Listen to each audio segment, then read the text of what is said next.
روم کی جب جنگ تھی مسلمانوں کے ساتھ صحابی رسول حضرت عبداللہ ابن حذافہ سہمی کو بھی قید کر لیا گیا. اچھا رومی سردار نے تمام مسلمانوں کو اپنے دربار میں بلایا. حضرت عبداللہ بن حذافہ سہمی سے کہا کہ نصرانی ہو جاؤ, عیسائی ہو جاؤ, ورنہ تمہیں تانبے کی دیگ میں ڈال کر جلا دوں گا. یہ سن کر آپ نے جواب دیا ایسا کبھی ہرگز نہیں ہو سکتا, میں ایمان سے نہیں پھروں گا, میں مذہب نہیں چھوڑ سکتا. تو اب اس نے تیل کا دیگ منگوائی, تیل گرم کیا, تیل ابلنے لگا, تو پھر ایک قیدی کو بلایا, اس کو کہا غیر مسلم ہو جاؤ, نصرانی ہو جاؤ. اس مرد مجاہد نے انتقال کیا تو سب کے سامنے اس بندے کو اٹھا کر دیگ میں ڈال دیا گیا. دیکھتے ہی دیکھتے سارا گوشت جل گیا, ہڈیاں جو ہیں وہ اوپر تیل کے تیرنے لگی. پھر اس نے کہا اس رومی سردار نے کہ دیکھ لو اس کے ساتھ جو کیا ہے, تمہارے ساتھ یہی کروں گا, تم نصرانی ہو جاؤ. اس نے کہا کہ نہیں, میں بالکل کسی صورت بھی اسلام سے منہ نہیں توڑ سکتا.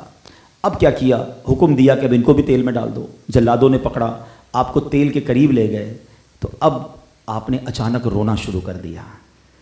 جلادوں نے بتایا کہ یہ قیدی تو رونے لگ گئے ہیں, تو واپس بلایا, کہا لگتا ہے کوئی چینجنگ آ رہی ہے پلان میں, گھبرا گئے ہیں, موت قریب آ گئی ہے.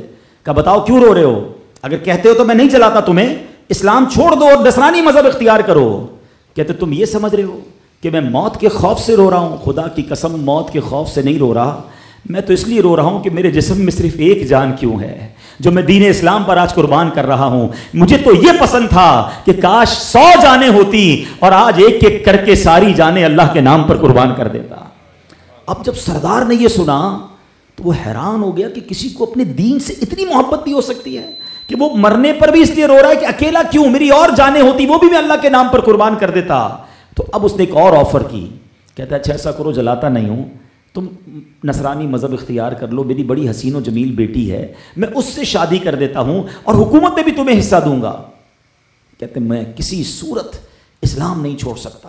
اس نے کہا اچھا چلو ایک کام کرو, ایک تو میری شرط مان لو, میرے سر پر بوسہ دے دو, میرے سر پر بوسہ دے دو, میں تمہیں بھی آزاد کر دوں گا اور 80 مسلمان جو میرے ساتھ قیدی ہیں ان کو بھی آزاد کر دوں گا. اب آپ نے بڑا غور کیا, آپ نے کہا واقعی تم ایسا کرو گے؟ اس نے کہا یس میں ایسا ہی کروں گا. بڑا پرومس ہو گیا. آپ نے سوچا کہ صرف میری جان کا معاملہ نہیں ہے, 80 مسلمانوں کی جانوں کا معاملہ ہے.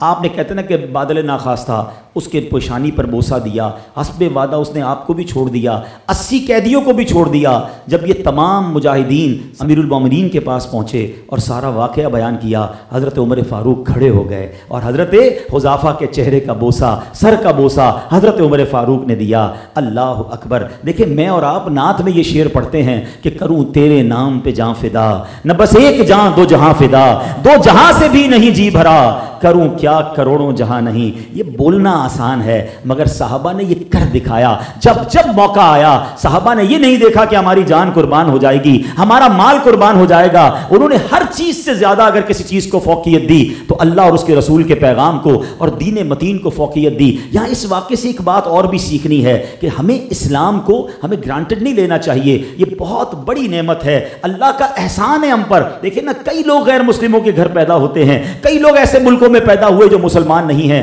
مجھے اور آپ کو بن مانگے رب نے مسلمان بنایا, مسلمان ماں باپ عطا کیے, مگر اپنے ایمان کی قدر کرنی ہے, ایمان کی حفاظت بھی کرنی ہے.